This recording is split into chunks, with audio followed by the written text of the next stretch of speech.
Okay, we'll give it one more minute. Welcome, everybody. If you have just joined us, please be sure that you have your first and last name posted.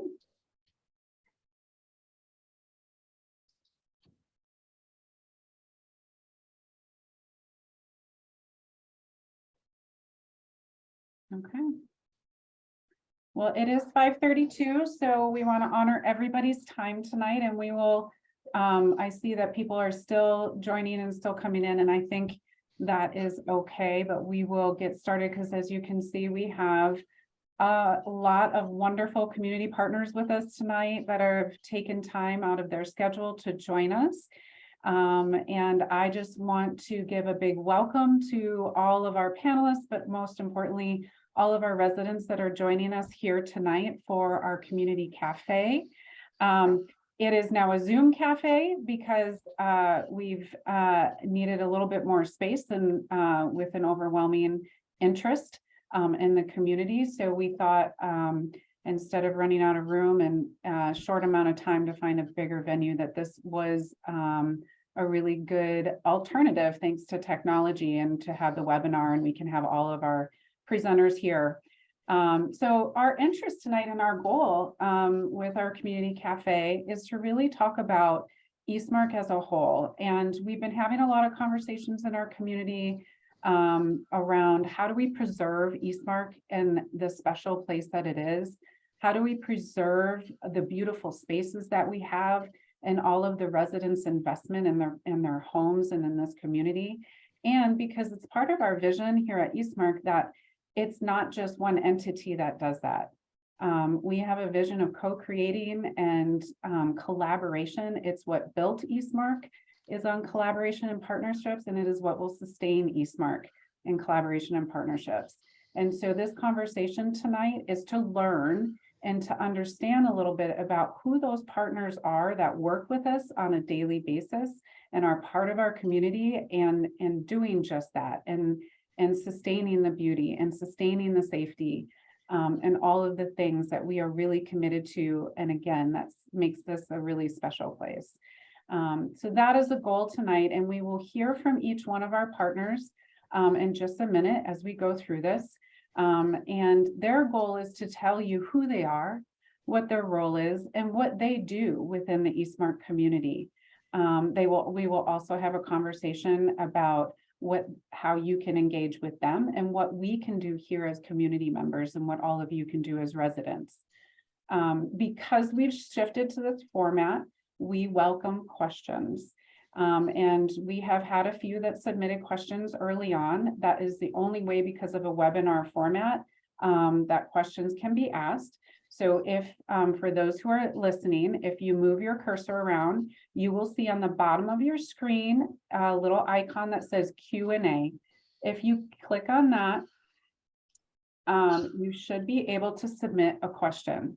And we will go through the process tonight of hearing from all our panelists, and then we're going to give a good amount of time in the end to do a Q&A, which will be hosted by our resident leader, Holly Mosley. And I will introduce these folks in just a moment.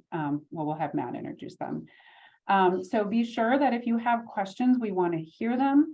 Please put them in. Again, the icon at the bottom, the Q&A, submit a question. We will do our due diligence to get through all of the questions as best that we can.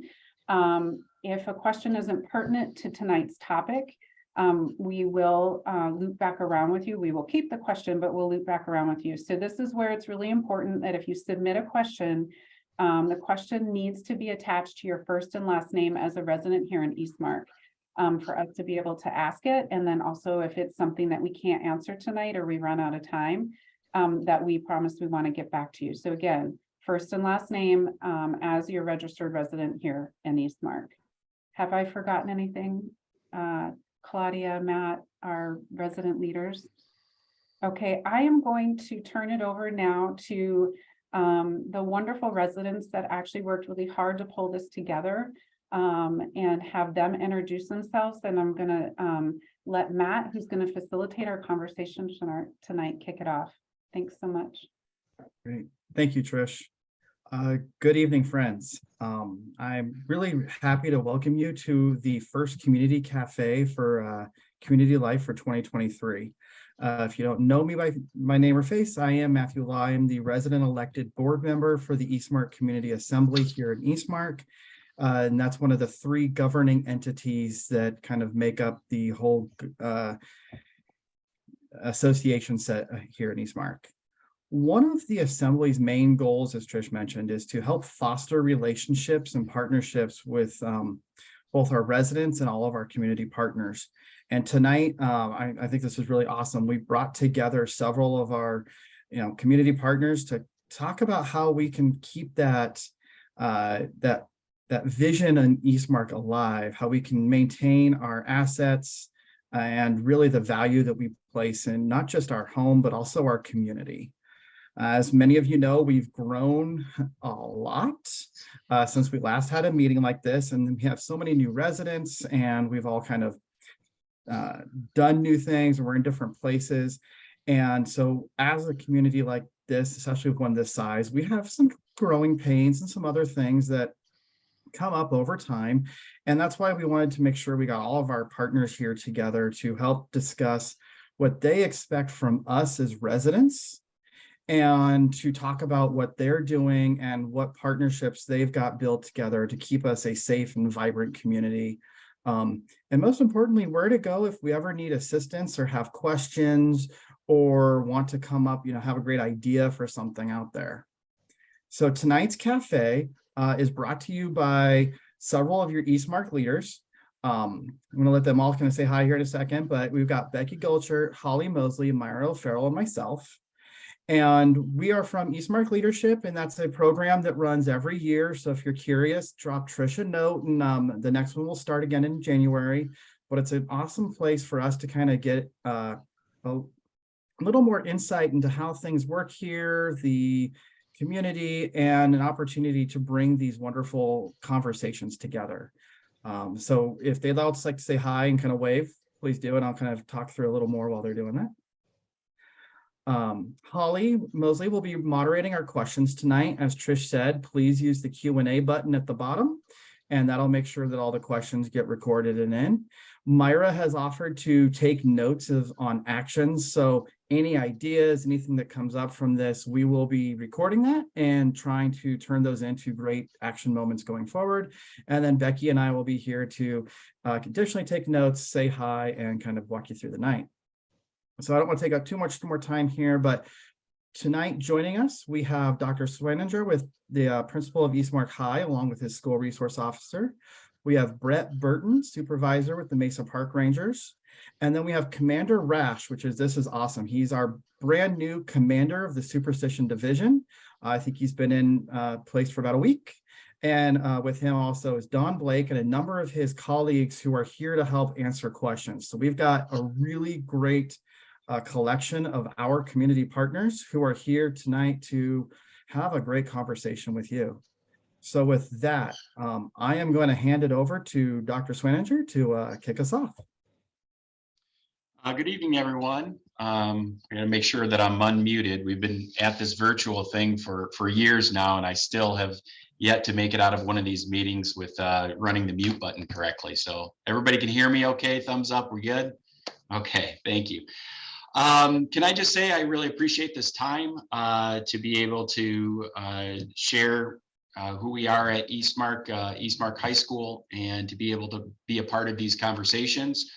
I will say that anytime that I have the opportunity to have a conversation with a community member, not only am I willing to do so, I look forward to doing so. I would never want to portray that, I or we have all of the answers or understand all of the complexities or the challenges that are out there. Anyone could reach out to me via email or by phone, and I could talk with you in person or over phone over any issue or any topic, any suggestion that you have. I want to be as accessible to the community as possible. So I just want to put that out there. One of my roles tonight, if I understand this correctly, is to kind of share some of the things that we do at Eastmark to help build community with the residents at large in the Eastmark community, kind of our role within the school and how it connects with the community. I definitely believe that with a healthy community comes a healthy public school, and with a healthy public school comes a healthy community, that they're very much intertwined. We don't work in isolation from one another. We have to work together. So some of the things that I have, I bulleted kind of a list of things that we do to help build community, maybe within Eastmark High School, but also as a part of the community as well. And one of the first things that I thought of is we have what's called a site committee meeting, which is the second Monday of every month. It's very similar to this format, except it's in person. I created an agenda every month to share different events that are happening on campus, but also if there are ideas, if there are questions or concerns, it offers an opportunity for any community member to come in. We have people that show up to these meetings that don't even have kids at the school. We have kids that come to this meeting where the parents are very involved with the school and want to be more involved. So anybody is welcome to these. We advertise it on our website, social media. I put them in my weekly newsletters. Some months we have a little bit better showings than others, but we have these kind of discussions. Sometimes it's more information out, but I've always felt like the meetings where we get the most out of those meetings is we have those open discussions. And we might not 100% agree on anything, on everything, but by the time, most often, by the time that we leave those meetings, we have a better understanding of one another, and a better understanding that we really have a common vision, a common goal, and that is to provide the best educational opportunities for our students that we have at Eastmark. So that's the second Monday of every month. This is my first year here at Eastmark. One of the first events that I was able to participate in outside of the brick and mortar of Eastmark High School is we had a back to school community night. That was a lot of fun. We had students that participated in that through cheer and dance. We had a booth set up, and I was just getting to know some of the community members as I worked down the street at GPA previous, but this is my first year here at EHS. So I hope that's something that we're going to do again next year. I think it was quite successful.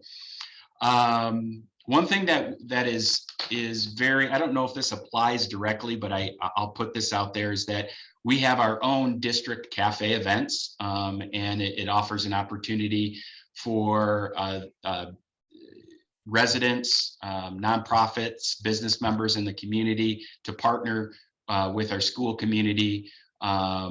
We have one of the first cafes is connected with what we call Love Our School Day. So we have different projects that community members can work on with our school personnel to make this a better campus. We had this February, we had a tremendously, at least I feel it was tremendously successful, community business partner panel. We had between 20 and 30 business partners that are right here from our immediate community. And we had professionals in the field of health and science, tech, business, architecture, engineering, lawn safety, food and nutrition, all different avenues. And they really shared their wisdom and their area of expertise with these students who may have an interest in pursuing these occupations. Internship possibilities arose from these types of meetings. So that was, I think, a very successful event that we had. On the other end of this, I'll say that we are aware that there are challenges within Eastmark High School, challenges that are not unique to Eastmark High School throughout the country. These are issues that are being dealt with at high schools and schools throughout the country. But nonetheless, we want to do everything that we can to create an environment that reduces those challenges as much as possible. I've been in contact on a couple occasions and met in person coming from the Office of the Arizona Attorney General in the Community Outreach Program. I'm working with her currently on creating some proactive educational programs for our students on campus that align with things that that are happening on our campus, just off our campus, throughout the state, throughout the country. We've already done a presentation. It was an evening presentation on the dangers of fentanyl. Some of the other topics that we are talking about putting together are on the topic of bullying and harassment. Just in general, student safety, human trafficking is also a topic that unfortunately is something that we have to deal with in this country. So we do have some proactive measures that we're putting in place for next year. Another piece that I'm very happy to announce is we have a new position in our district. It's a district coordinator of school and safety. So they oversee not just in our schools in the city of Mesa, but overall on the Queen Creek School District. He's a retired Mesa police officer, which helps us in Mesa because he's very well connected with a lot of the SROs and police officers in Mesa. They already have a relationship. This individual kind of knows some of the strengths and challenges of our community. So I'm very happy that whenever we have a question or we have a concern, I have a direct line to him. And he's able to help us navigate that if we don't have the answer to a school safety issue at the moment. Let's see. That's all that I have in my list of things here. I'm sure I'm probably forgetting some things. Officer Lanter, do you want to? Officer Lanter is our SRO. Works with. Do you want to explain kind of what your role is? And some of the responsibilities that you have on campus and off? Right. So my name is Austin Lanter. I'm Mesa police officer. If you have a student at EHS, you've at least heard or seen my name. I am assigned full-time to the school. I have an office here. This is my full-time job. Basically, you know, we are here as a liaison between the school and the police department. Any criminal matters that arise, they come through us. We deal with that. We actually have one in every high school and every junior high in the city. So on a daily basis, I'm here. I'm out with the kids in the mornings or in the lunches, building relationships, making sure they have positive interactions with the police. Sometimes the officer in their school may be the only contact they have with the police officer. So building relationships, mentoring them, that's part of what we do. We get in the classrooms. We're required to teach law-related education. So we get in the classrooms and we teach with some of the kids. And that's part of what we do as well. So, but basically I'm here full time and I'm the guy. If it's criminal law related, it's coming through me, whether it's a report I need to take or whether it's just a resource to the staff or parents for them to ask questions. That's me. Sorry to interrupt you there. Thank you for sharing. I do think it's important to note too that whether it be myself or any of our assistant principals, if there's ever an allegation that comes up that we think could possibly be criminally related in any way, we always share. Like Officer Lanter is someone that we share that information with immediately. He's right down the hall from me, right in the front office. If he's not in his office, we can find him on campus pretty readily. So we stay in very close communication. Now, him being a police officer and me being an educator, kind of our rules of engagement are a little bit different. But nonetheless, we work very much as a team for the best interests of our students. I agree.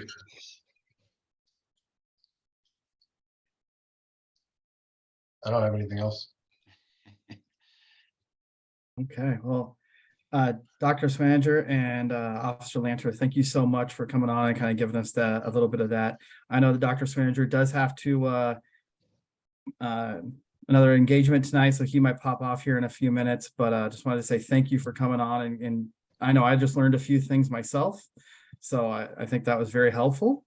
And then if there's any other questions that come up, I believe Officer Lancer will be here, and then we can get any questions that might come in over to the principal there, Dr. Smanger, and we'll get some answers back. So. And if I, Matt, if I could, I'm here until 6 o'clock and I have a unified game that I want to attend. I think it's really important that I'm there, but I will say, please, to all the residents that are out there, if you have a student here at Eastmark and you have an idea, if you have a question, if you have a concern, please reach out to me directly. You can email me. I will promise you that I will get back with you, whether it be via phone or sitting down with you in person, or possibly just continue to converse over email.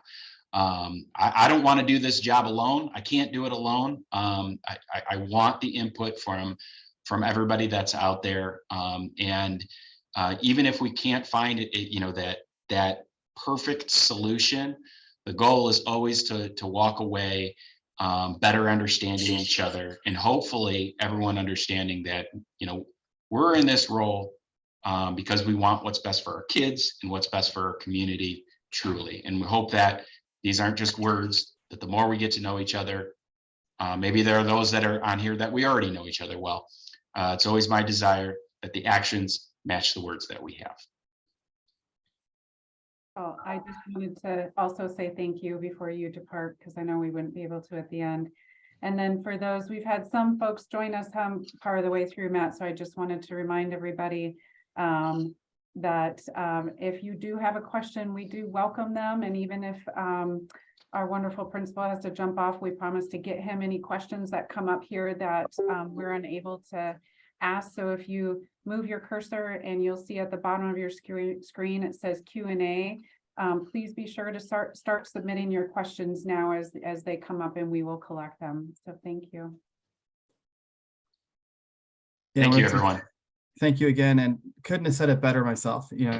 Building partnerships and getting to know each other, that's really the whole reason we're here tonight. So with that, I'd like to hand the mic over, so to speak, to Park Ranger Supervisor Brett Burton to talk a little bit more about what the Rangers do and get to know him.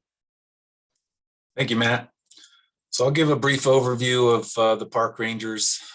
Established in 1988, actually one of the longest constant running park ranger organizations in the entire state. Back in 2008, as we all know, we had a big recession, major downturn in the economy.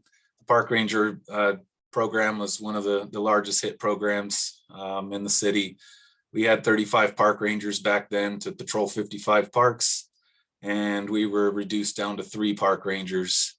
And it's been a building process ever since, with statistical value, with community involvement and community partners. We were able to get additional 6 park rangers last year, which brought us to a whopping 12 park rangers for 78 parks.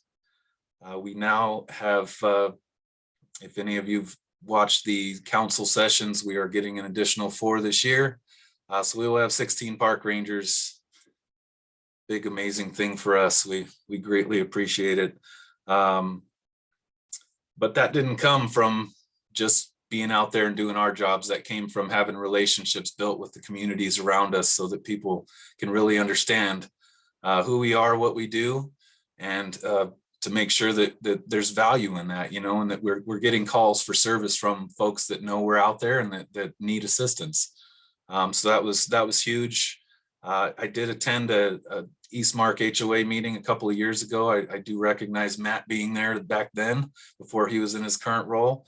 And that meeting with Commander Spicer was a big reason that I decided to take my promotion and push for additional park rangers and try to change the relationship with the fire department, with the police department, and not only communicate more clearly with communities, but with internal departments so that we can serve you better, because it takes all of us to serve our communities properly. So for as the park rangers, We are certified Arizona angler instructors. As many of you have seen, we have conducted a few fishing clinics out there at your new pond in the last few months. We did do a Girl Scouts initial fishing clinic. We did the Eastmark 10-year anniversary, and then we also did Cops and Bobbers last month. Our job is to make sure people are using the parks and all of our properties in an appropriate and safe manner through general and specialized patrol efforts. We have to prioritize our calls for service. We have to prioritize where the city council wants us to push. So if any of you guys have been watching any council sessions as of late, we do focus the majority of our efforts in that downtown district where a lot of the homeless folks and a larger portion of crime is occurring. That's not to say there's not crime occurring in Eastmark, but that's where the majority of our calls for service are coming in. And like I said, there are only 16 of us for the entire city, and we're spread pretty thin, but we're growing. The majority of the violations that we see in Eastmark are dog leash violations or people driving motorized vehicles through the park. You know, those aren't huge on the priority list, but they are concerns, right? So we're always working to adapt and change and help with the needs of the community. Something that I do recommend for those of you that don't know it now, we are available 365 days a year from 7 a.m. to midnight. Our dispatch number comes directly to us. So it comes to somebody who is in the field driving around looking for a call for service. So that dispatch number is 480-644-3171. And I think we can probably loop that in here somewhere so that everybody can have that information. But there are a total of 200 plus properties that our small group has to patrol, including parks, recreation centers, libraries, pools, and retention basins throughout the entire city. We rely on our community partners to reach out to us and let us know where there are issues so that we can prioritize specialized patrols. We need for those calls to come in. Otherwise, we don't know that those are issues in your community. So we greatly appreciate any calls that we do get from you guys. It helps us create statistical value on your end as well to get us more bodies and communicate better with the police department on issues that may be above our authority. You know, we do get a lot of those calls that may be of felonious debate. And then for us, it's the majority of what we're dealing with is city code violations, parks code violations, things of that nature.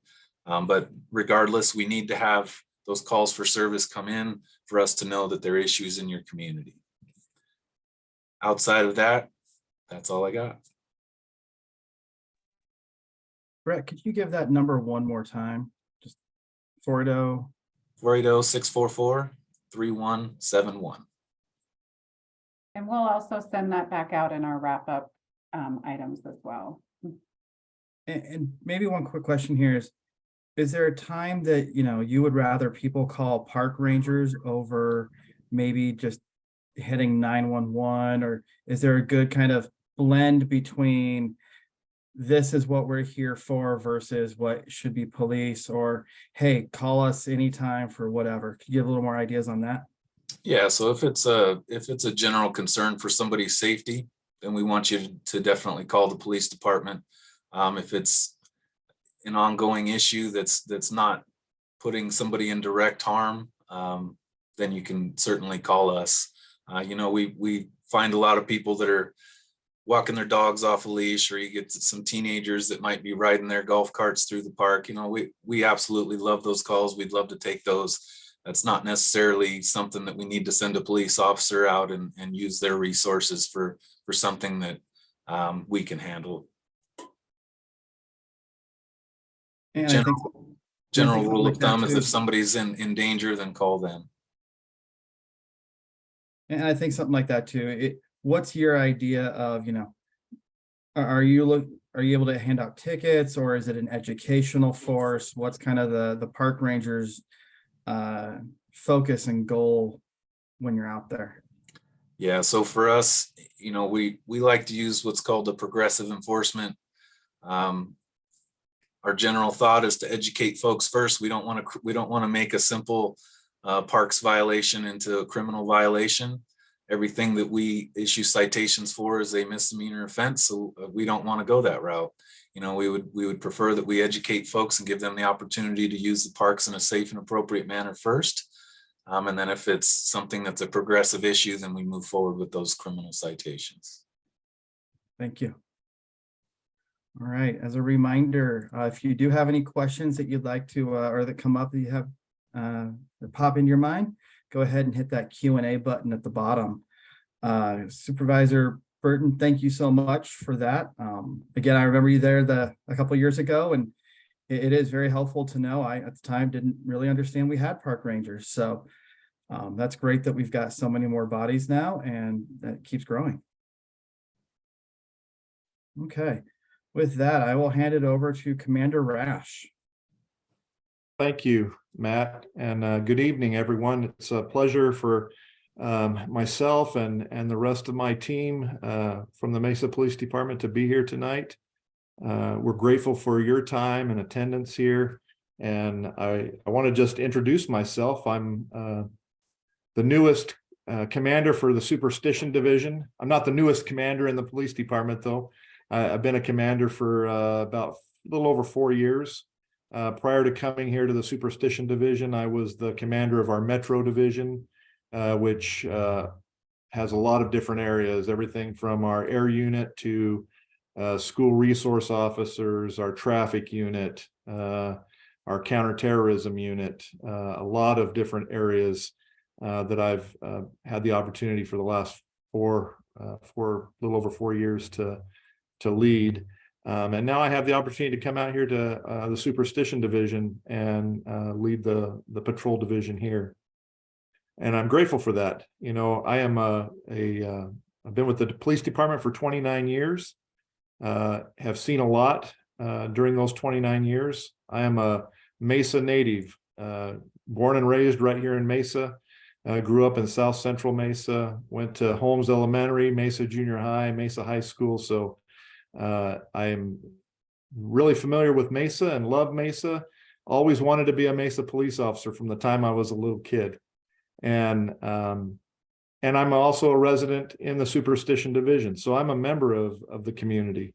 And that's one of the themes that I think I want you to take away, is that your police department is made up of members of your community. There are many of our members in the police department that live right here in Mesa. And we have a vested interest in the safety, not only as police officers. It's why we got into this, is that we wanted to help people. We wanted to make our community safe, but we also live in our community. And so we also have the same interest that you have in having a safe place to live, work, and play. Want to talk about some of the priorities that we have for the police department and kind of give a high-level overview of that. But before I do that, I want to just introduce the team that's with me tonight, so that you know some of those that are attending. And if you have specific questions, we're going to try to have them answer some of those questions from their areas of expertise. So I have with me tonight Lieutenant Jason Kuhn. He is our traffic lieutenant. He handles the traffic section. So our motor officers, our DUI squad, our vehicular crimes unit, he oversees that area across the entire city, not just for the Superstition Division. We also have Sergeant Dan Stagenga. He is one of our school resource officer sergeants and supervises the SRO program, one of 2 sergeants that we have in that area. We also have Sergeant Kevin Bailey.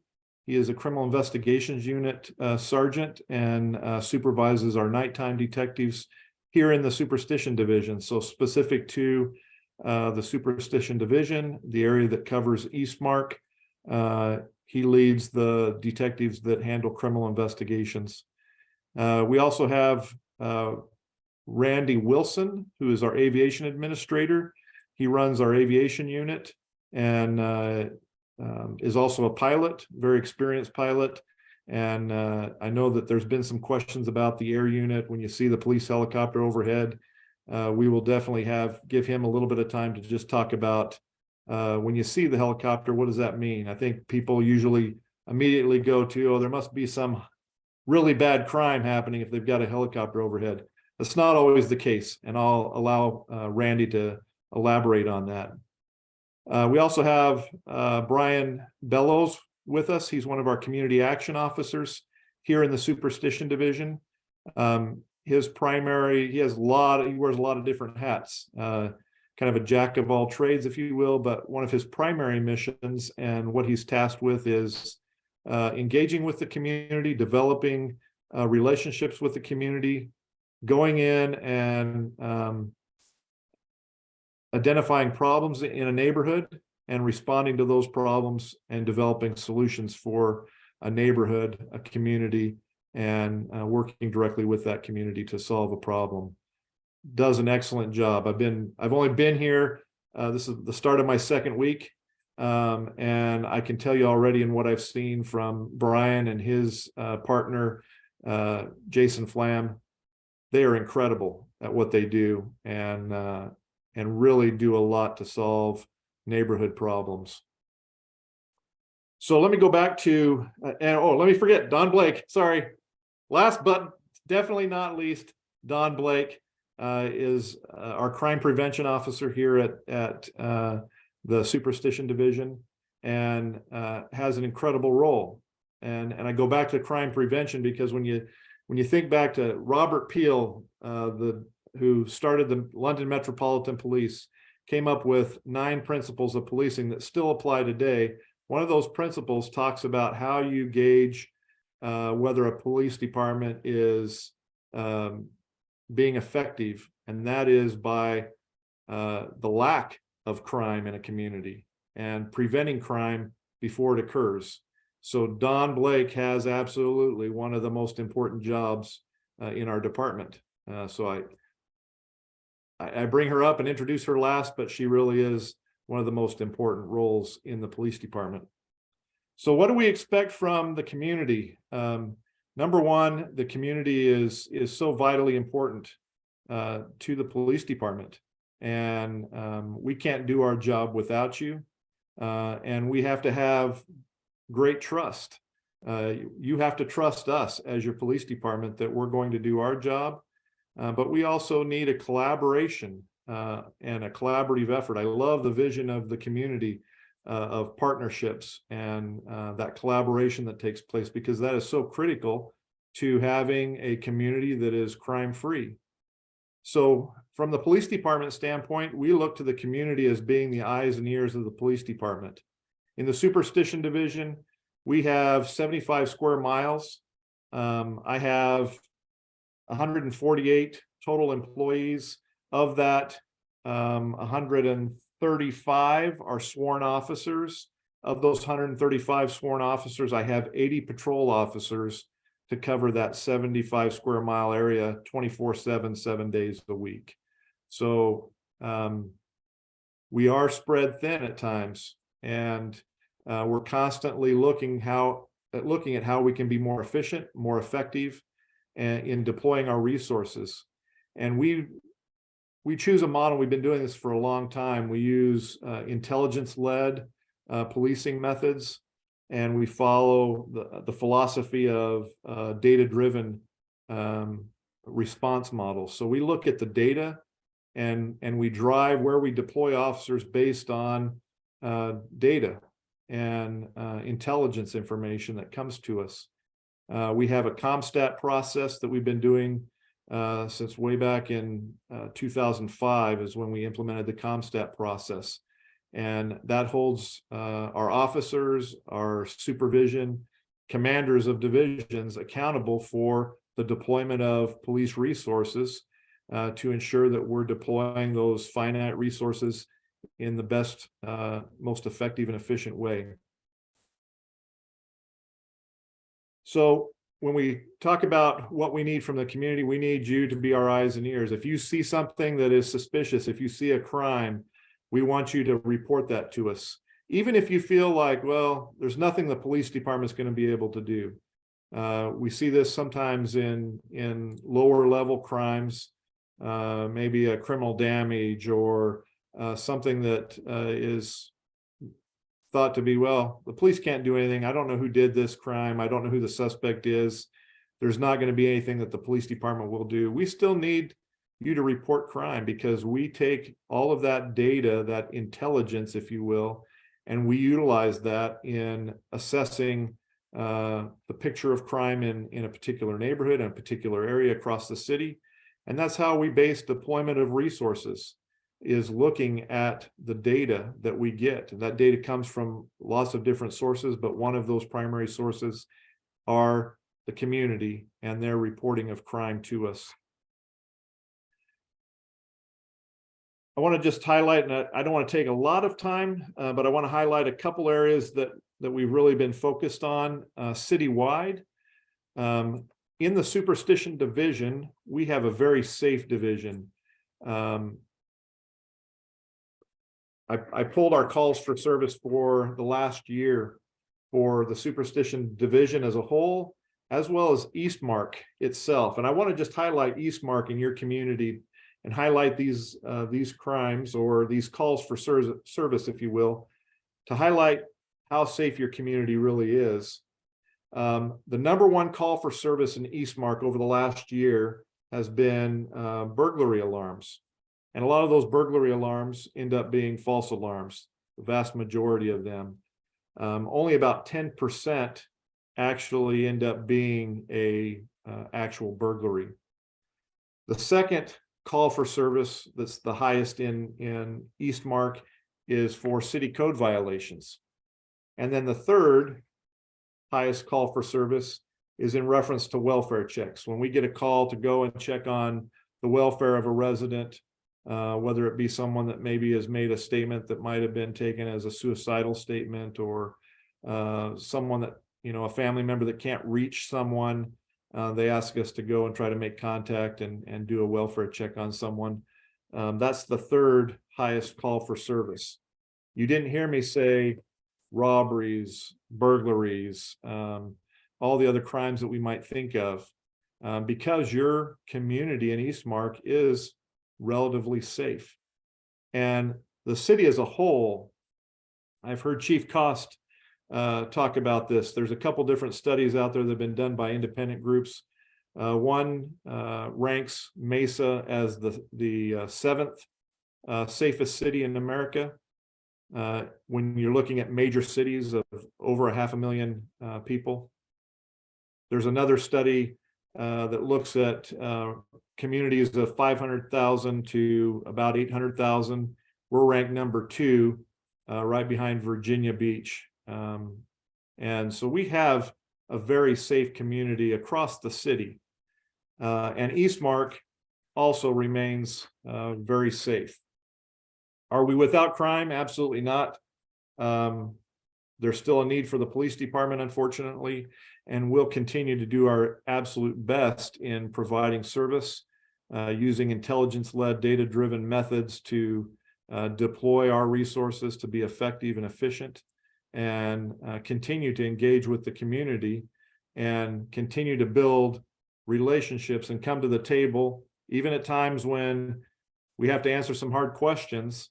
But it's through this process that we will develop that level of trust. And that's something that has to happen continually in order to maintain that trust and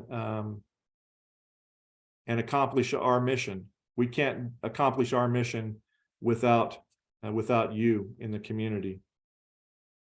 The last thing I'll just highlight is one area that we've really been focusing on citywide.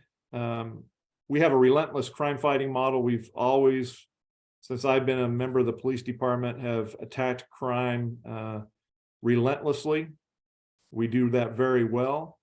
Since COVID, we've seen a trend citywide, and this really follows nationally. We've seen a trend in fatal accidents, serious injury accidents increasing.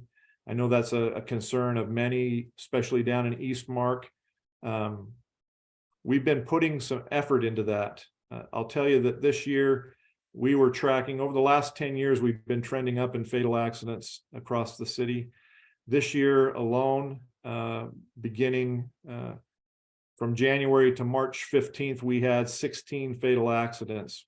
At that rate, we were going to break the records we set last year for the highest years of fatals in many years.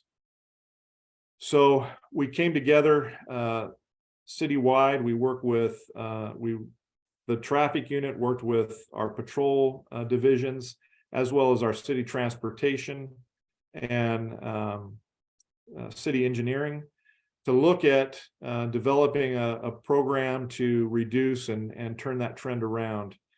We developed within the police department a program called Operation Safer Streets that went into effect in March.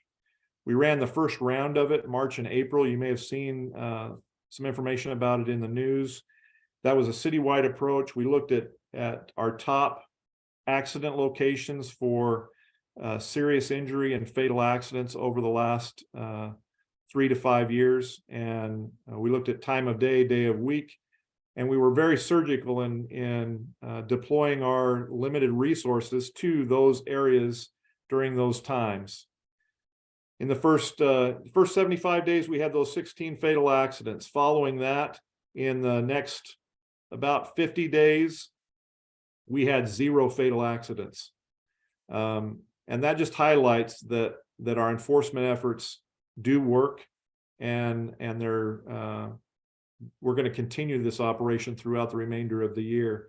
You'll see different iterations of it, and we'll probably change areas again based on data-driven analysis during certain time periods of the year.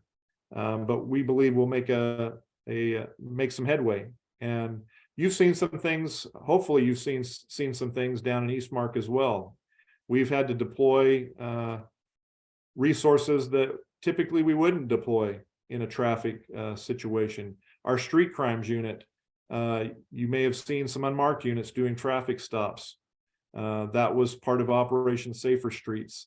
We will continue to be creative and deploy our resources most effectively and efficient to address the traffic safety issues and help turn that trend and hopefully end the year much lower in our fatal and serious injury accidents.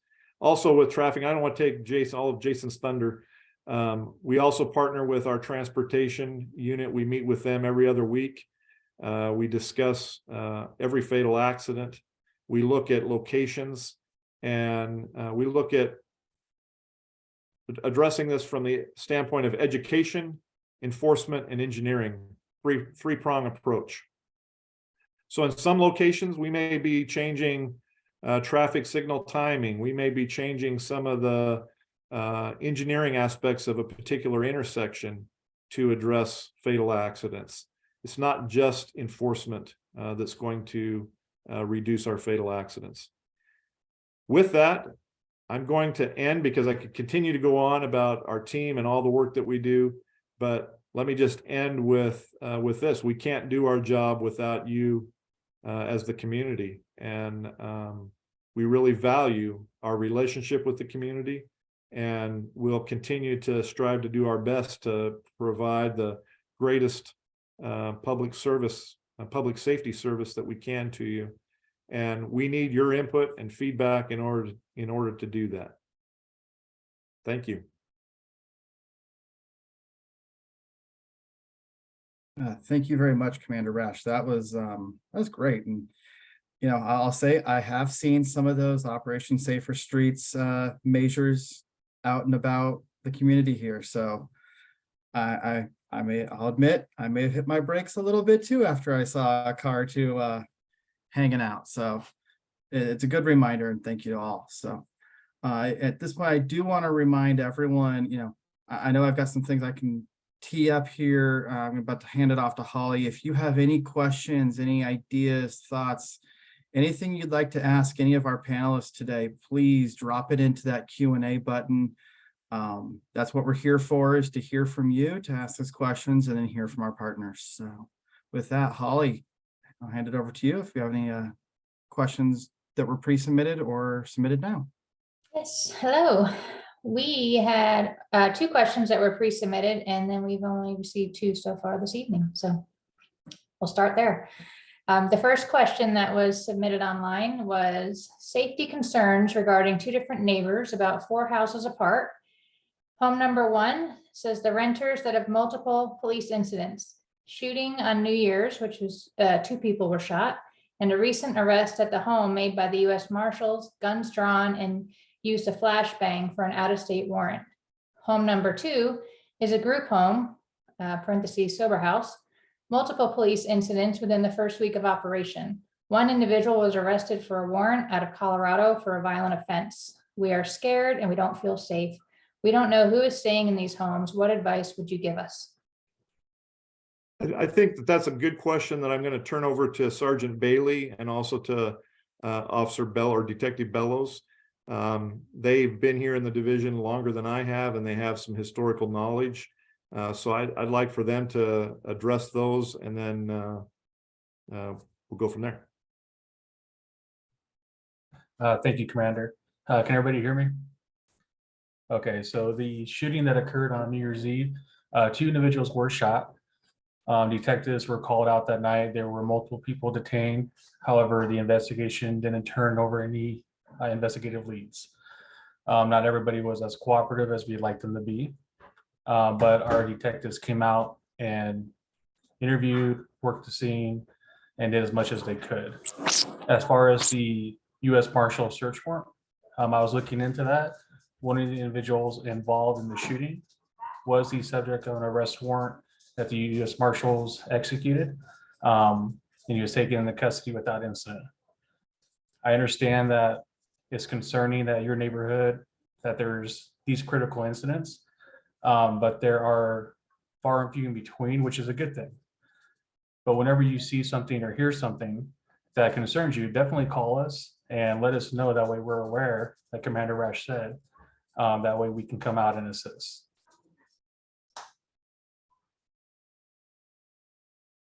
Brian, do you have anything else that you would add regarding some of these locations?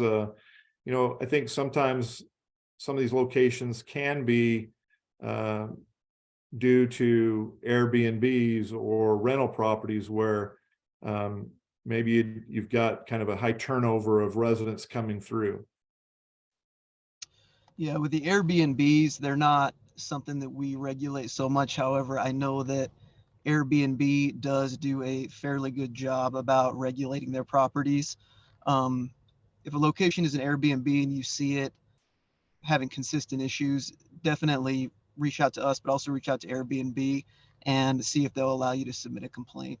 In terms of the sober living homes, I know those are a very hot topic in a lot of communities, and they're a hot topic statewide. So this issue kind of began they existed before, but they were largely unregulated, and then they took off during COVID-19. There were some regulations that were put in place in about 2019, and then those regulations were challenged as the enforcement was pushed using those new regulations. The legitimate sober living homes they're kind of here to stay. The problem is that the patients who are being treated in these sober living homes they're considered disabled persons. So they fall under federal protections as a disabled person. And so it requires a lot more on the civil side of things to have them shut down than it would, say, on the criminal side. Now, that being said, we're running into more and more fraudulent sober living homes that are exploiting loopholes in the current state legislation on how they operate. But that's something we are addressing, and it's also being addressed via some Senate bills at the state level at this point. We're hoping those will pass, and they'll give us a little bit more leg room to work with when we're dealing with them. There are certain regulations that sober living homes have to abide by. The 2 biggest ones is that if they have 4 or more unrelated individuals that are living in the home, they have to be licensed with DHS. The Arizona Department of Health Services is the regulating agency for sober living homes. And then the other part of that is that licensed homes have to be at least 1,200 feet apart. In terms of dealing with homes in our neighborhoods, and again, this is something that everybody's kind of dealing with. two main ways to combat it. Again, to a degree, they're here to stay. If these homes are legitimately trying to assist people with their sobriety, they're legitimately providing services, more than likely, they're going to be here to stay. However, when we have these problem homes, there's two big things we can do. Like I said, they're regulated through DHS, specifically the Bureau of Special Licensing. Any citizen can submit a complaint to DHS about a specific home. And the other big thing, and I know it seems common sense, but call 911 or call the police when you see a crime occurring, especially when it can be tied back to these sober living homes, because these disabled persons, while they may be federally protected from some civil liability, they are not protected from criminal law. So if they commit crimes, we can still go in and we can remove the bad actors, and that might prompt the DHS to take further action more quickly. Are there any other questions that I can answer about that? That was all related to that.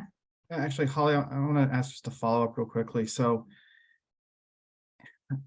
how can residents feel, actually I got two follow, if it's not a crime, but someone might be out there approaching other residents, talking of that, and it makes them feel uncomfortable, or something there isn't great. How can we build community and become good partners with these people as opposed to being more fearful of them?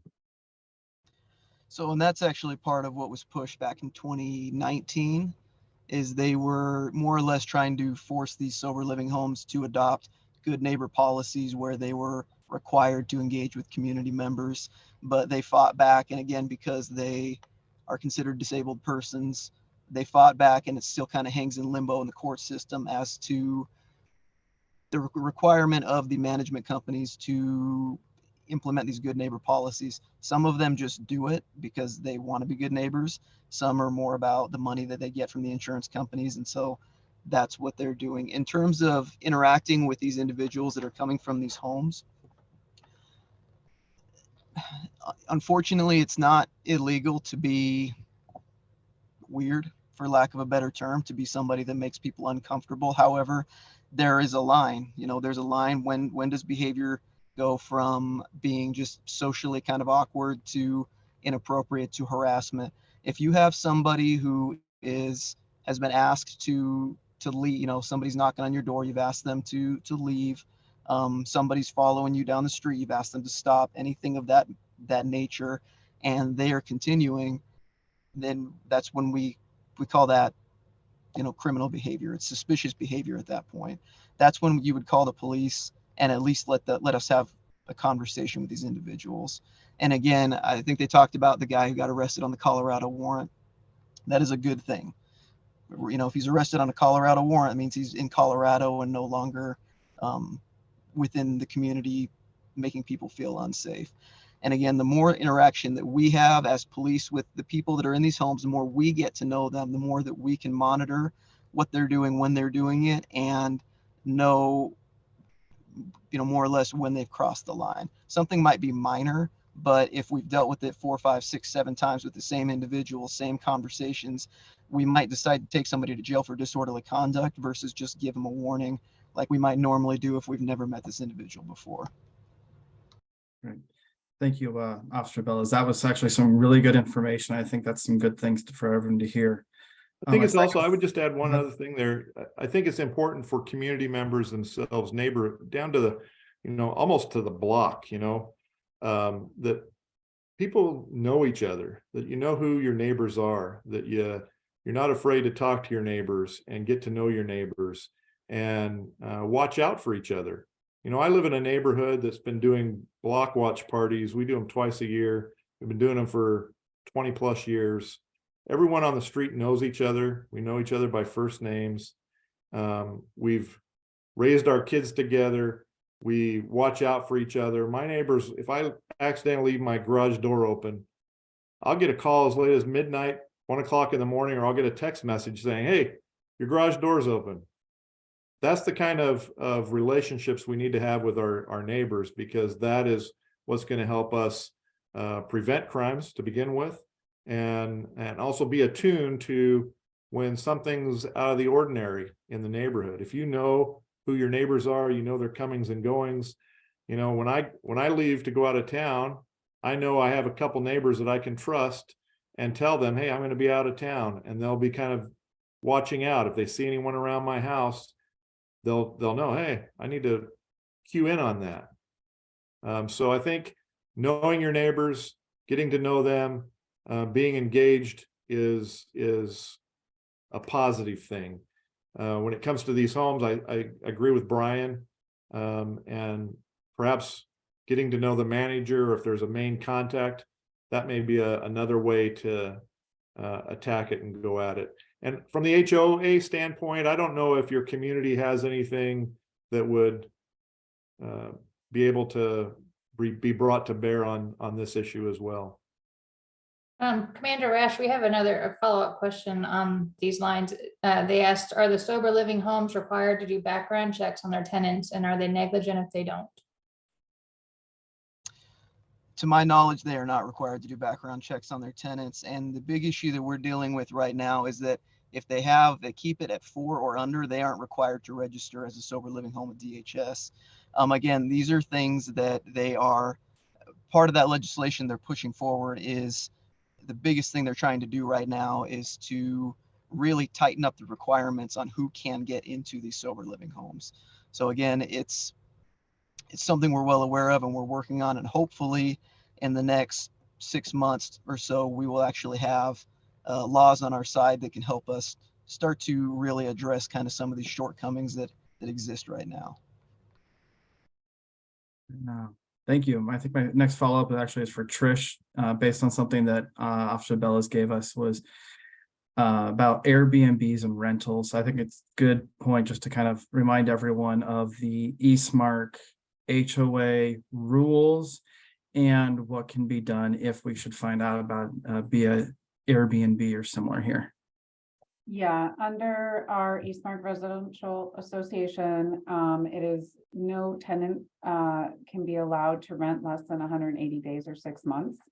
And for any of our residents that might observe rentals or something that might seem like an Airbnb, that again, it's the same comment as Commander Rash. We partner with our residents to be the eyes and ears, and we would ask that all of our residents send in a community concern form or reach out to us directly from our Eastmark email address so that we can follow up and partner with you on that.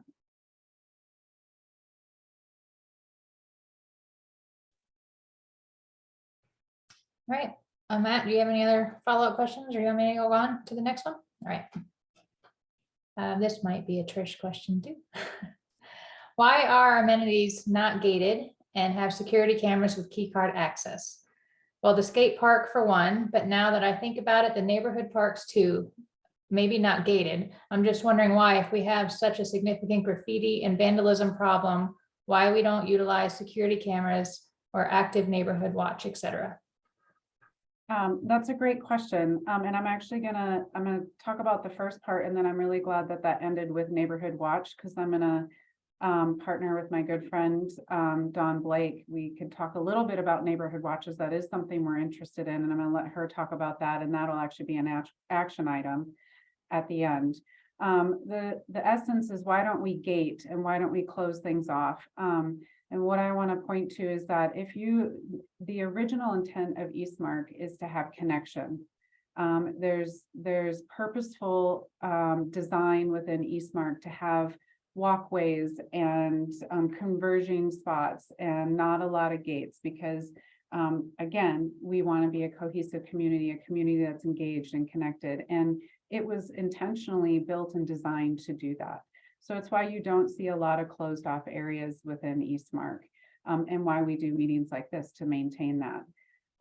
As it relates to cameras, that is something that if the residents are interested in, would need to come to our governing entities, and it would be a board decision. It's also a resource decision. So cameras cost money, and that would be a larger conversation.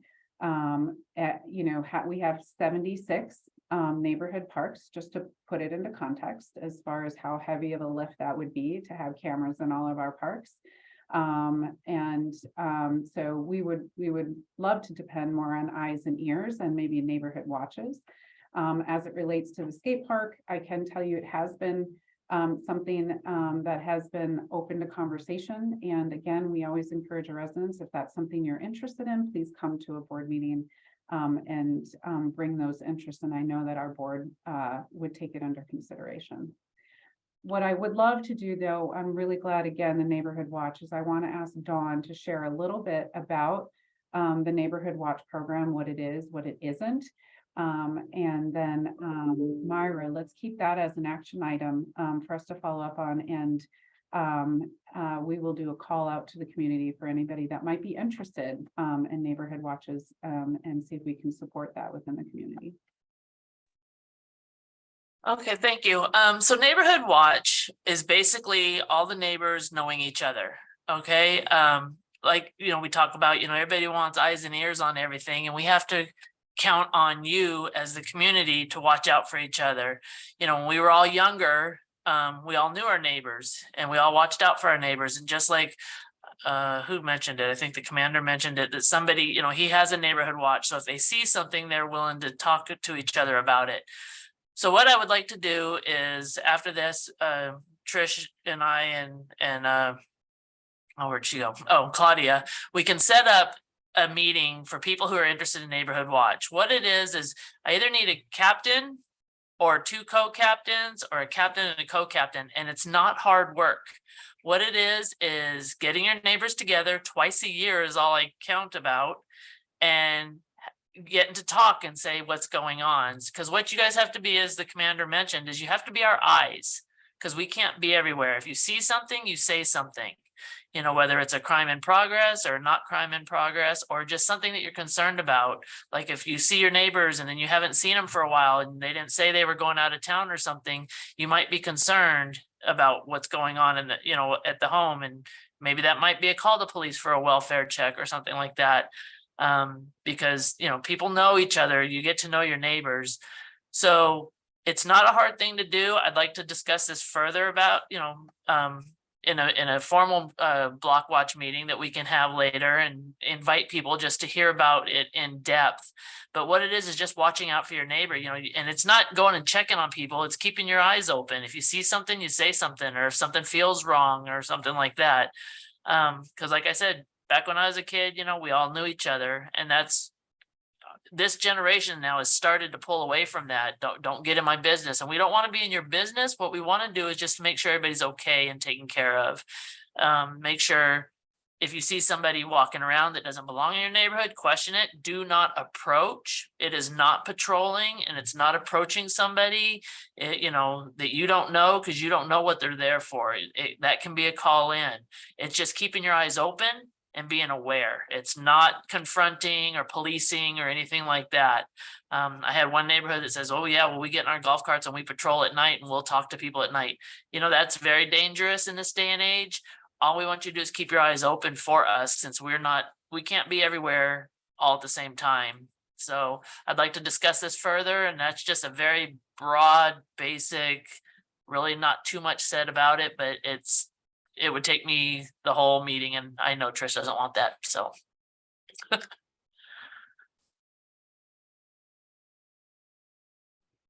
I'm done. All right. Thank you, Don. So I do have another question. I have neighbors that have had the police called out for multiple issues recently. Is there a way to get police reports faster than going through the online process? This is needed to provide to the residential property management company.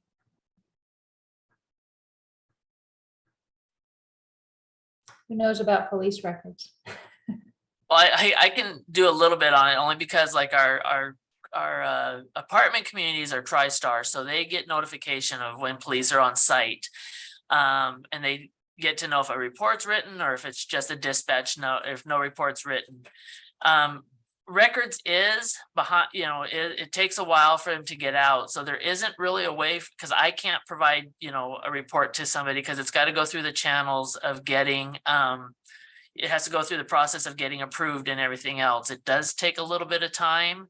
I don't have exactly what time. I don't know if Brian or Commander, if you know or anything, but you have to go through the records department to get a report. We just can't hand you a report. Yeah, and I do deal with the other citywide records. I don't deal with the police records, but I do use the same system.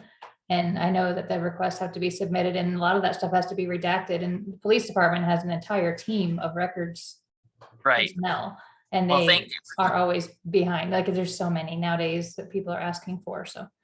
That is true. We are getting a backlog, and our records division is down in personnel. So we take right now, every officer, when an officer is injured and they go on a modified duty, we've deployed them to different places in the police department where they can do desk job or do other activities, other duties. Right now, that's all restricted. Every officer that's injured and on a modified or light duty, they're sent to records to help records with their backlogs, with their redaction process.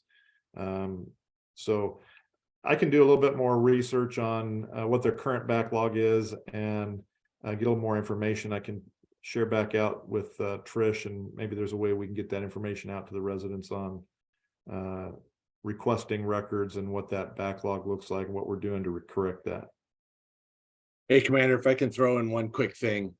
I used to work in the IT division and I oversaw our body camera program. And that's where a lot of the backlog comes from as well. Paper reports are one thing because there's, computer programs that can go through and search for specific things, date of birth, social security number, that kind of thing. But the actual body camera videos, so let's say you have 5 officers that show up on a call, they might have 4 or 5 recordings apiece for a mundane 1-hour call. You might have, 20 videos, and let's say the average video is 10 minutes long. The redaction process, there's a computer program that'll go through and try to catch some of the stuff that's verbally on there, but there's actually somebody who has to watch every single video to mark the spots of personal identifying information and things like that and redact those. So if you're requesting a report and all you're asking for is the paper copy, that comes a heck of a lot faster. If it's including video, it's a very, very long time because they're way backed up. And again, just manpower. They have to sit and they have to watch every single video to make sure information isn't being disseminated that's protected. I hope that helps clarify something. Okay, thank you. There was a question about practice flights in our area that are after 8 p.m. and they asked, is there a way to have those stop before 8 p.m. due to the small children sleeping in the neighborhood? Well, I wouldn't even limit just the small children. I try to sleep pretty early too. I probably go to bed before my kids do these days. So practice flights, at least PD wise, we do not do practice flights. So what we do is it's very coordinated and very specific flights. When we launch for a specific reason. We could just go to calls for service. We do have planned flights, and that's just based off of crime statistics, and that kind of changes just based off of crime in certain areas. So unfortunately, Eastmark is next to a very large airport, and that large airport does do practice flights, and there's airplanes and helicopters that do it at night for their night requirements along those lines. So I can assure you that we don't do practice flights. We're just going from point A to point B. And it kind of curtails to another couple of questions I kind of get periodically is, why was the helicopter there? There's always this worry that, that because the helicopter is there, it's some type of major crime and we should be really fearful of that. Now, the helicopter does a real good job with catching the people that are doing things that are criminal in nature and that would be dangerous to residents. But for the most part, the helicopter, just because it's over your house or over the neighborhood, usually doesn't mean we could just be back up an officer, get a traffic stop, and we want to make sure that officer is good. We get a call for service, so we respond to that call for service. We can get there quicker, and sometimes we can say, hey, that call for service isn't something that needs an officer, and we can take care of it from the air and allow that officer to go do other jobs. So Practice flights, no, you don't have to worry about that. But living next to Gateway, that's going to be kind of problematic because there really is no FAA regulations about any type of that noise or anything along those lines. The closer we get to Gateway and closer we get to those larger airports, we're going to kind of experience that. Now, some of the management at the airports have been really good with what we mentioned a little bit earlier is called flying neighborly or being neighborly and trying to restrict some of those, some of those flights or some of those louder flights. So you can definitely get a hold of, in this case, Gateway, Williams Gateway or Phoenix Mesa Gateway, airport and inquire into that and say, what is your flight procedures? What is your training procedures? Do you have any rules or regulations that govern that? So that's kind of something that I live in Chandler, so I don't live too far from Chandler Municipal Airport. So I have that same, that same issue. So we've actually went to the board and asked them, what can you do? We don't want to unduly restrict the pilots from training because we want them to train. We want them to be safe. But simultaneously, we do have residents and people that would like a little bit of quiet time. And we don't want airplanes just or helicopters, flying over in a constant droning sound. So, and in addition to that is it may not even be a training flight. We are a very congested city in Mesa and Phoenix and the Valley as a whole. And with that, we need public safety type, public service type aircraft. The air ambulances that you see, we call them EMS, which is, just the medical flights. They're quite frequently, again, we have an airport next to us where we live. We also have a hospital that they fly in and out. I think it's sometimes we just got to kind of live with that garnering. It's a lot easier if somebody's hurt or it's a serious injury that helicopter can land and pick those up and get them to help it a lot quicker than any type of ground unit. So it kind of depends on what the flight is. Again, I can assure you that that the Mesa Police Department doesn't do training flights in that capacity. We surely don't do it after 8 o'clock at night. So that wouldn't be something we do. If we're over your house or in the area, then we're there for a specific reason. We don't just arbitrarily fly certain areas and be there without good cause. This is a resource that we've been blessed with as a city. So I think that we really kind of hone in on the importance of being good stewards of that resource. So we're there for a reason. So I think Mesa is very fortunate that they have that. I know there's a lot of cities that would love to have that, but it's just not something that has been put in place in their cities. So I hope that answers your question. Again, we don't do training flights. I don't allow them to do it. So Randy, thank you. I think as a resident, one of the most common things is, hey, there's a helicopter, what's going on today? So is there any way that a resident, if we're hearing helicopter, if it's been hovering for what's probably a reality of like 2 to 3 minutes, but feels like 5 or more, that a resident can be like, hey, can I call someone and find out, is this something I need to worry about? Are there certain markers that's like, oh yeah, if you see X, that might be one thing versus something else. Can you give us any insights onto that?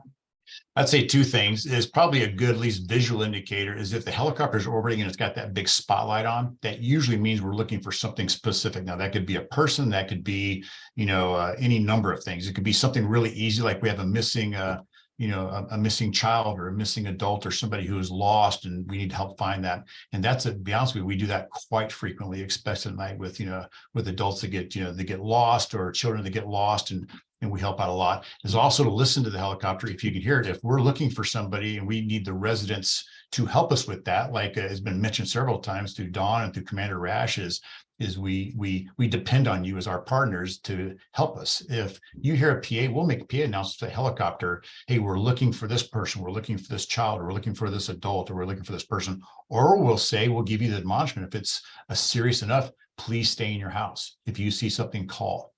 If you want to know what specifically that helicopter is there for, that aircraft is there, if we're orbiting, that's usually a police helicopter trait, is we're orbiting over certain areas of spotlight. There's not many other helicopters that would do that.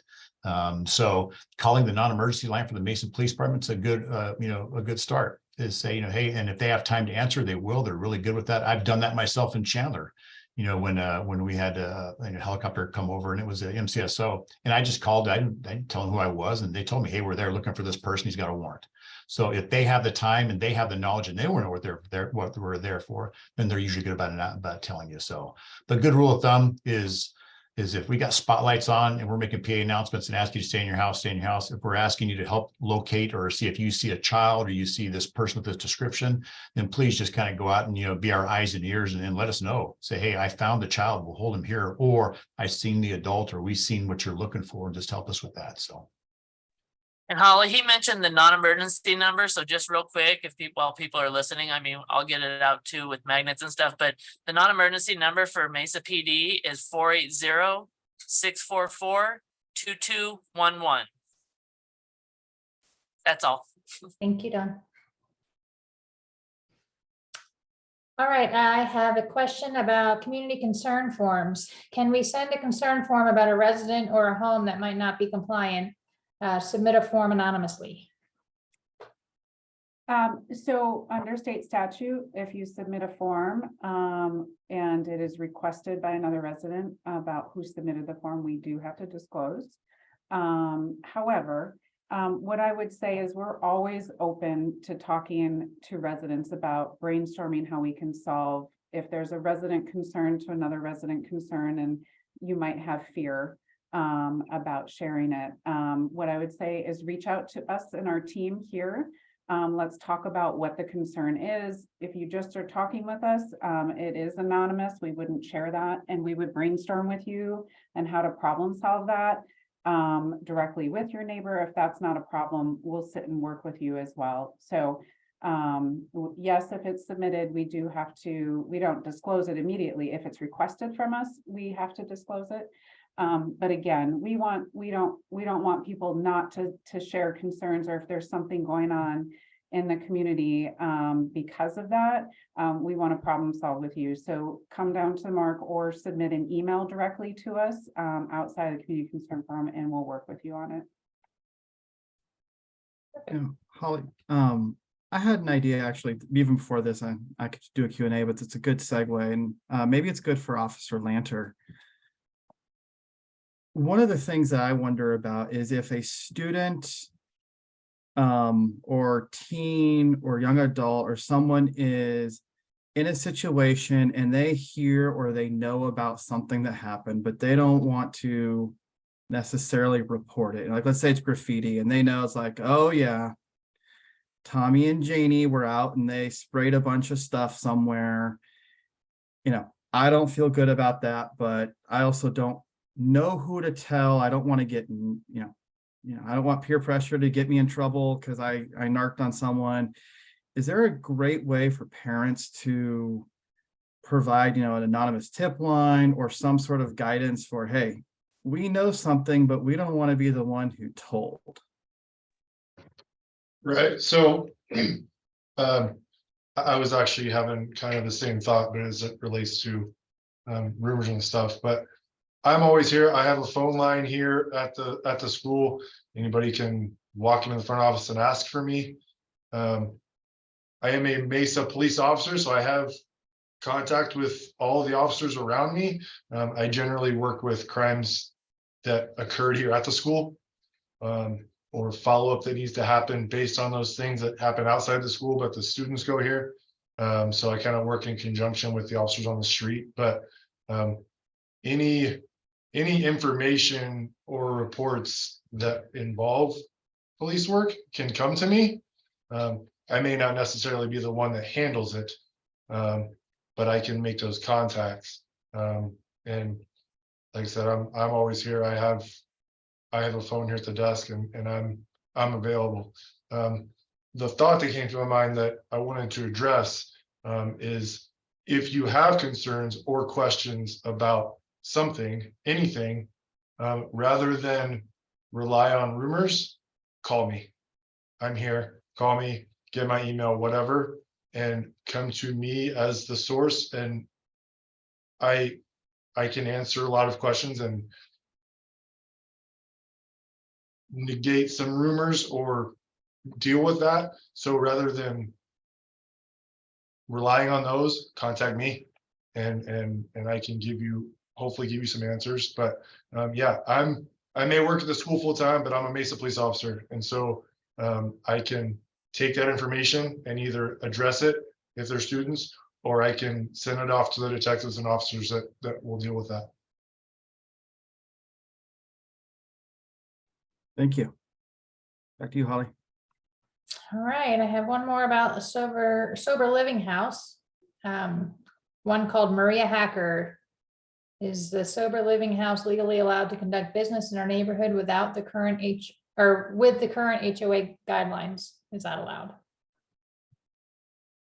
So that's a good question. And I think, as we heard earlier, as if the house is owned, or there are tenants in there, and given their status, they are protected. And I will say, and I think, Sergeant Bellows kind of underscored it, it is something that is on the rise, and it's relatively become more common in our communities. That is becoming a bigger conversation. So what I would like to do is commit to taking a few extra steps with our Eastmark Residential Association and our legal counsel to have a better understanding of how it fits within our Eastmark Residential Association guidelines and governing documents, and then we will get back out to the residents on that, because I think there still is a lot to understand, and the fact that it is being legally protected and allowed within the communities. And I don't know if Sergeant Bellows has any other information beyond that. No, I think that about covers it. Like I said, it's a problem that's exploded. It started in Phoenix, it's come over here, and it is not specific to your community whatsoever. A big part of what me and my partner do is respond to sober living home complaints. They are everywhere right now.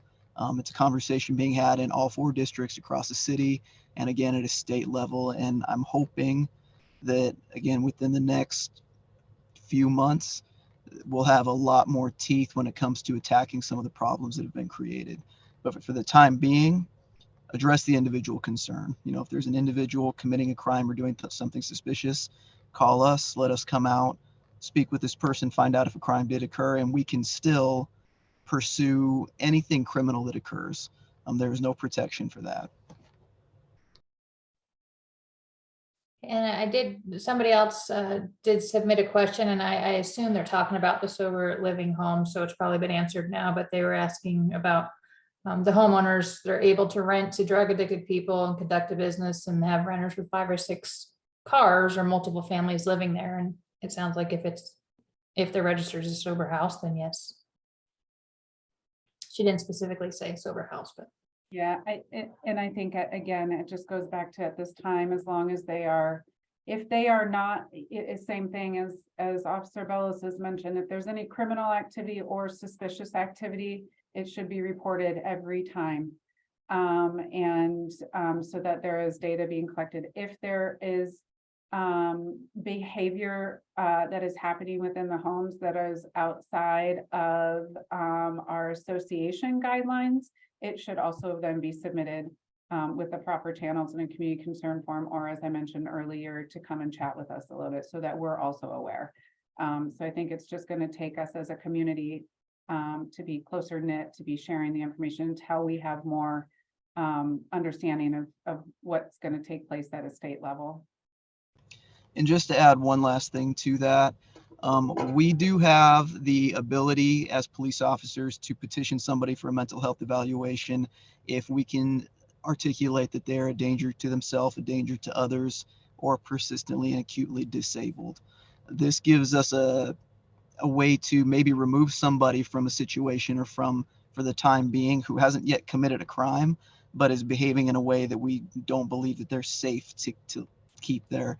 The other thing that does is we take them to a medical help, facility, at which point their insurance company and everything else is going to know that they got petitioned from the sober living home into a facility, which again can, in certain circumstances, assist in getting them removed from the home and placed somewhere else.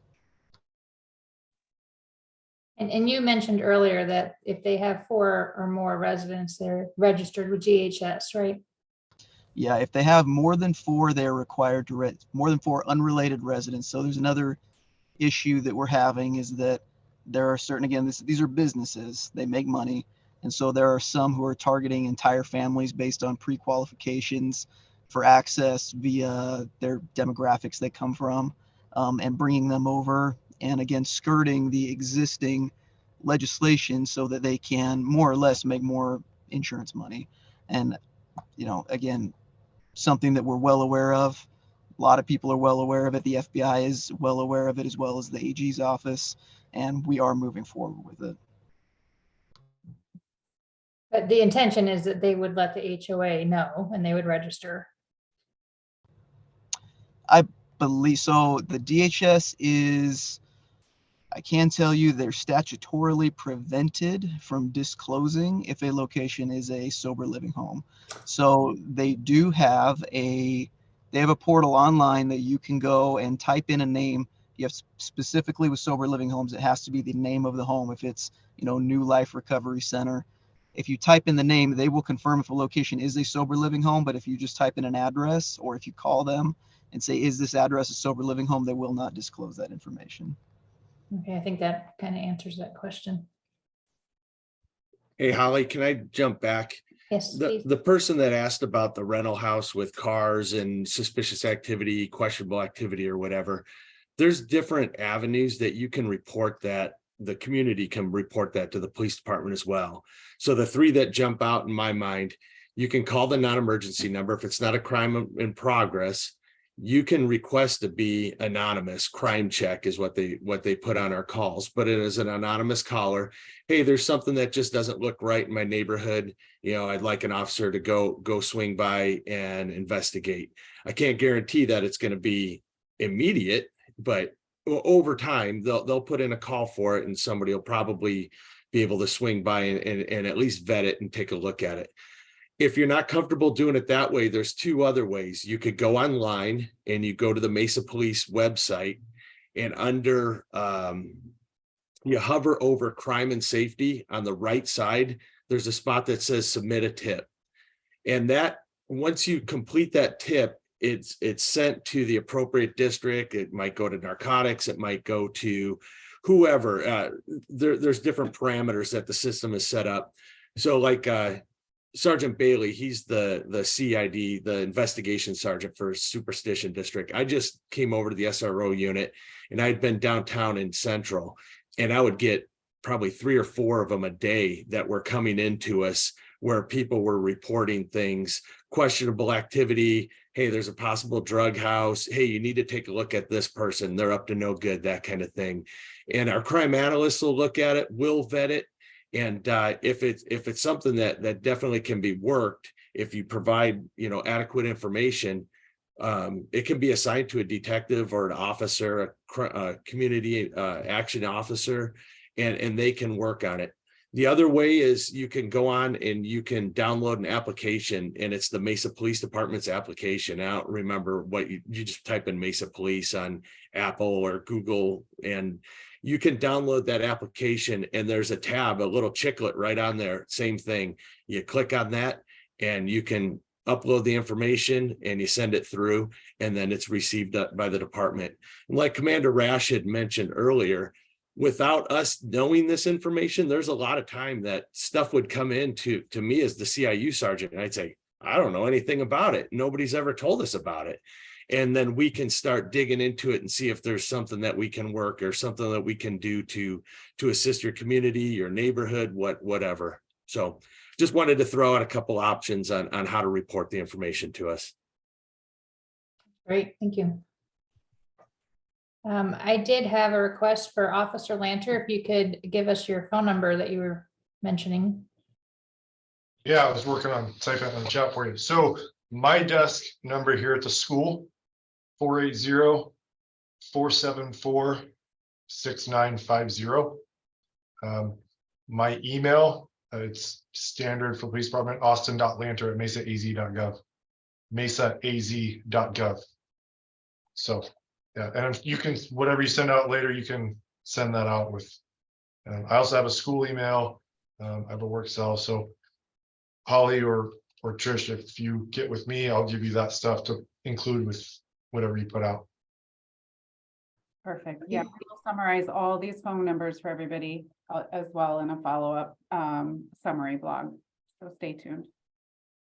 Holly, are there any more questions? That is all the questions. We have a couple thank yous. Okay, hold on, before we go to thank you, I want to thank at the end, but I want to give a last call if you have any more questions, and I'm going to tee it up with Lieutenant Kuhn. I feel bad that you showed here and have not had a chance to talk, but at the same time, I think speeding might be, if I was on the neighborhood page, #1 for annoyances. So if you have any thoughts on how we can build good partnerships with each other and anything to help kind of with speeding in our 35, 25 or school zones and else, kind of what's your experience? What works well, what doesn't? And I'll hand it over to you. And last call, questions. So we know, especially coming off of the 24 and the 202, those speeds continue over onto it. We see it on Ray, we see it on point 22, also even up to Warner and Elliott. The biggest thing is, especially with your community, it's not a thorough community, it's residents within your community that are speeding, and really just getting the word out there. When we're out doing enforcement efforts, we get notifications too through the Ring apps or the Nextdoor app of, hey, there's a presence of officers, and it seems like all of a sudden the speeds slow down. So the word gets out there. Really, it's more of, hey, let's not get to where we're speeding in the first place. We're trying different things out there. It's very difficult. We do know, especially with Ray Road being 3 lanes each direction, those speeds pick up on that street. So the biggest thing is we will continue doing enforcement efforts out there. But we do have a responsibility to the whole city as well, as far as getting out there and do what we can to slow things down. We've been heavily involved in that operation, and really that operation rotated between each of the districts. Each night of the week, we took a district where we went out and worked those areas. And we did pay attention to Eastmark because we did have that fatal on Ray Road, just west of Signal Butte not too long ago. But we do have an opportunity through traffic enforcement request.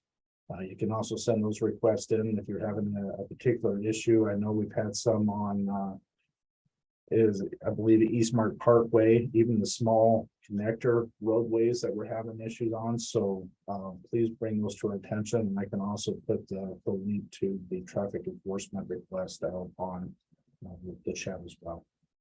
Jason, can you talk about the recent changes that have occurred at Ray and Ellsworth and how that came about with our collaboration with PD and city transportation and again, data-driven analysis? So ideally, just with that cooperation, what happened is just west, we're talking Ray Road and Sausaman. We ended up having 3 fatal accidents involving motorcycles just at that location in this year alone. So working with the group, we were able to go out and say, hey, we need to look at this because this is more of an engineering issue.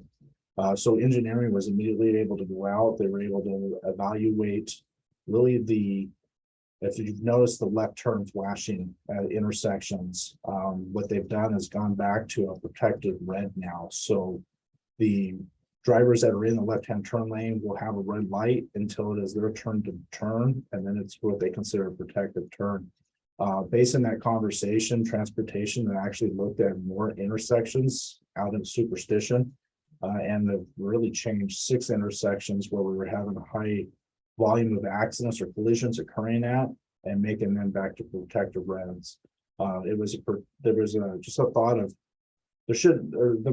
hey, why are we having drivers wait at a light when there's ability to turn? But that flashing yellow is kind of a new process that they've kind of evaluated at those higher collisions and rolled it back to going, hey, based on that, accidents have increased. We need to make it safer for the commuters and eliminate that process.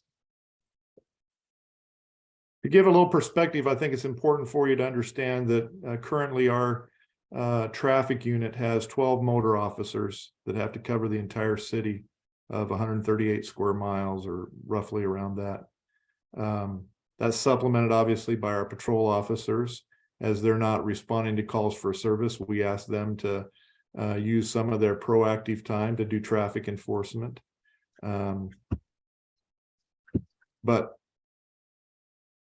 again, we sometimes are spread thin, and so we have to be as effective and efficient as we can and we're trying to do that to the best of our ability. Your information, continue to provide us information on the locations that you believe are problematic. There are things that we'll do to assess that and evaluate it before we may deploy an officer. We'll look to evaluate a location further without putting a body down there, just because we're so scarce when it comes to motors and traffic resources, that we have to make sure that when we're deploying them, we are deploying them to a known, identified, data-driven problem that we can establish. I just can't send a motor out every time a citizen calls us saying, hey, I've got a speeder down my street. I wish we had those resources, but we have to be very surgical and smart about how we're deploying the motor officers. Lieutenant Kuhn, somebody did ask specifically about the speeding traffic on Everton Terrace, and if you covered that. You're on mute. Yes, I was just replying back to that text. Yes, we have been out there. That is one of the locations. Usually the majority of them come along the east-west streets. We do know Everton Terrace, that's been one of them. In his comment, I've also included that list for the traffic enforcement request. Thank you. Somebody asks, I guess this was for Commander Rash, just clarification. You mentioned 12 transportation officers. Is that total or per shift? That's 12 motor officers. That's officers on motorcycles that Okay. are out there doing strictly traffic enforcement and some DUI enforcement. But their main mission is traffic enforcement, education, and they have autonomy to do education or modify behavior through issuing citations and actual enforcement. In addition to those 12 officers, motor officers, we also have a DUI squad that will supplement at times, and they've done traffic enforcement during Operation Safer Streets, but the DUI squad is primarily tasked with working nights and locating and taking impaired drivers off the roadway. Additionally, we augment that with our patrol officers, and we direct our patrol officers to certain areas to do traffic enforcement. But again, sometimes these locations, it may be difficult to do traffic enforcement from a patrol vehicle. There's some locations that are more ideal for a motor officer, an officer on a motorcycle, to do that enforcement. Anything else you would add to that, Jason? No, and we'll try to use the best resource that we have to address those issues. Like Ray Road, it's very difficult for a vehicle to be sitting along the side of the road, whereas a motor officer would be more adapt for that location. So really, it's just the concerns that we're having in the neighborhood that's what we need to know about. And I don't know who puts up the slow down signs. I guess we must have some of those in the neighborhood. I haven't noticed. They're asking if Yeah. more could be added. That's the transportation department. A lot of times they have like a flashing yellow beacon to it or a sign that kind of helps indicate that. I can reach out to transportation, especially on the locations that we know are issues. Especially down around the high school, different things like that. I'll reach out and see what we can do in that neighborhood. Okay. That is the last question that we have. Holly, there was, I'm not sure if we asked it, some of them switched over to answered. And I was just kind of going through, at 6:52, the question was, there's a Mesa PD helicopter flying, circling Eastmark right now. Yeah, I saw that disappear, but I figured you would just need to call the non-emergency number to. Okay, so maybe they self-answered. Okay. Yeah, I did not click on it. Sergeant Bailey answered that question, and I think it switched over there. Oh, I see. Okay. Yeah, essentially, we had a call for service in the neighborhood. Officers were responding. The air unit was overhead and just monitoring people that were on scene before the officers got there, just to kind of keep an eye on so that if anyone left, they would kind of follow and be able to direct officers to the people that were on that call. Oh, I do see some other ones that switched over there. I thought people were just deleting their questions. There was one that asked for Brett's park ranger number, but I believe you gave that out already too. It's the 644-3171. Maybe I just didn't see the question before you answered it. And it looks like all the rest of them were asked and answered. And we will make sure all contact information gets out to, in a follow-up here. So to all attendees for sure, and to the residents at a whole, and Holly, I'm sorry, I'm going to steal the thunder here on thank yous, but I wanted to, expressly thank every single one of our community partners who was here tonight and available, faces to names, answering things. I did this a few years ago and I learned even more things today. Commander Rash, thank you for pulling all of your colleagues together tonight. Thank you to Dr. Smager and to make sure I get his name right, covered up, to the SRO, Officer Lanter, and thank you to Brett. I know you guys work very hard in our community and to create those partnerships and make sure that we all remain safe and keep value. I also want to give one other special thank you tonight to Claudia Vasquez with Eastmark Community Life. She had the unenviable task of nailing down schedules and making sure that we were all ready to go tonight and had this going. Thank you also to Trish. If you're a resident and you don't know Community Life, get to know them. They are so wonderful and really here to help us, keep and form these partnerships and to keep things going. Myra, would you like to take it away here as we finish off? Oh, real quick, Matt, I'm sorry, Meyer, but there was a question that just came in that a few minutes ago. That is a good question. I would really like to know the answer to myself. Got in right before. Good job. Yeah, we have increase in parking on the park side of the streets that block traffic. Is there anything that we can do? And I know sometimes they park on both sides of the street, and so it's real hard to get in. They park on the park side and then across the street. I think that might be a Lieutenant Kuhn question. For enforcement of it, the sidewalk, along the sidewalk needs to be posted, no parking. If it's just simply not a wide enough street, that's a transportation issue, but it has to be posted, no parking for enforcement action. If it's a code level, I know there's city code versus HOA code and all that. If it's a city code parking issue, is that handled through a non-emergency or is that a whole different group there? It is not an emergency. So ideally, if they're parking in front of a fire hydrant or too close to a crosswalk or say a corner of an intersection, those are something the non-emergency can handle.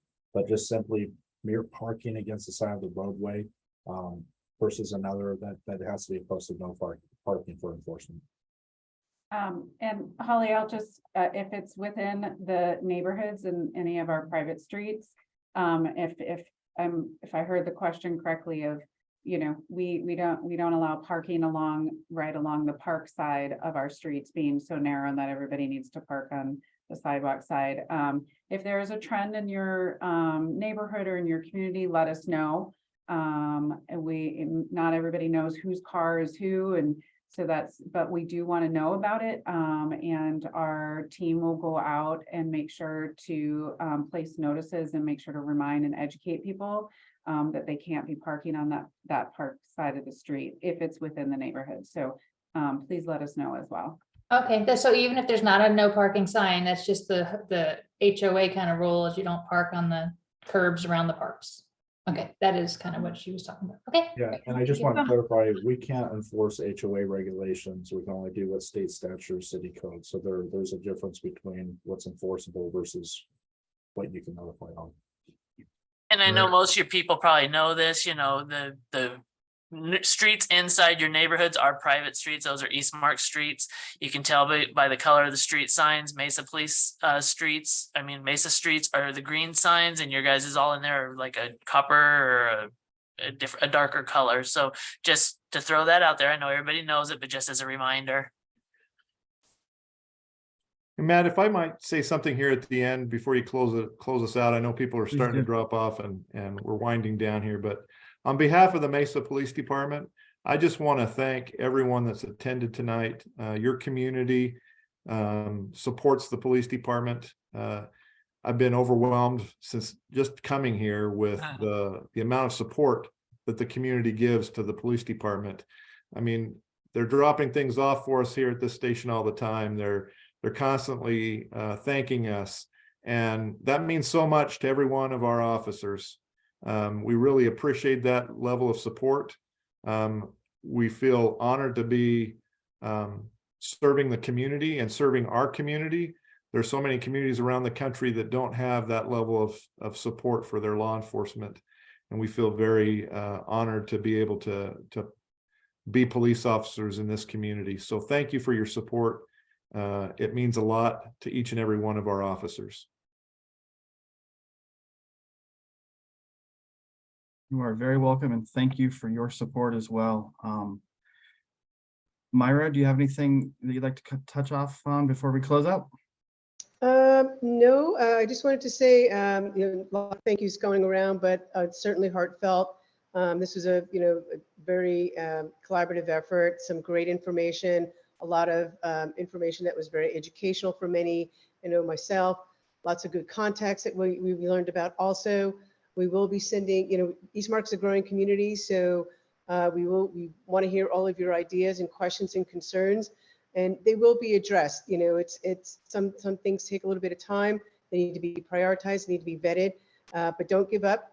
Please, continue to send us your concerns. Everything that's been recorded tonight and all the updates and information and context will be published. Thank you all for your participation, and we wish you all a wonderful evening.